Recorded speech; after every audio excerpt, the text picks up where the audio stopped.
Continuing our breaking news coverage of an immigration and customs enforcement operation at a South Omaha business yesterday.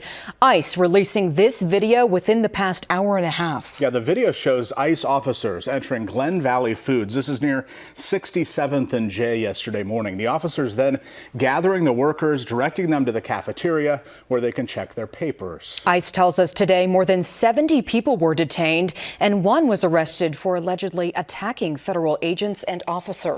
And this afternoon, Omaha Mayor John Ewing and other city leaders, including the police chief, spoke about what happened here, or at least what they know.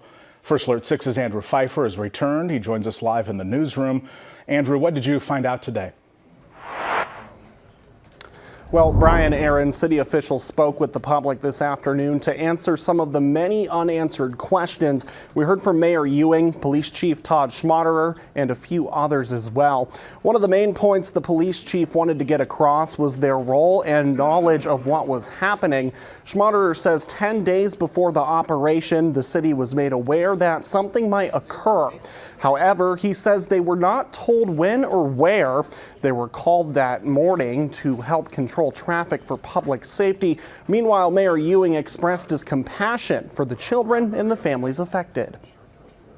We care deeply for the families affected by the recent ICE raids and recognize the efforts of many organizations that have activated a rapid response team to provide legal aid, humanitarian support, and help reconnect children and youth with loved ones. I know that it's a very difficult moment right now, rightfully so. We're going to do our best to get them connected with legal representation, so please call the hotline and we will start there in order to find their family member, get them represented, and hopefully bring them back home soon. This also coming at a vulnerable time with the city of Omaha, as the College World Series will put a spotlight on the city this weekend. As far as protests, Ewing tells me that he's confident in the plan that they have with the Omaha Police Department to enhance public safety during that time.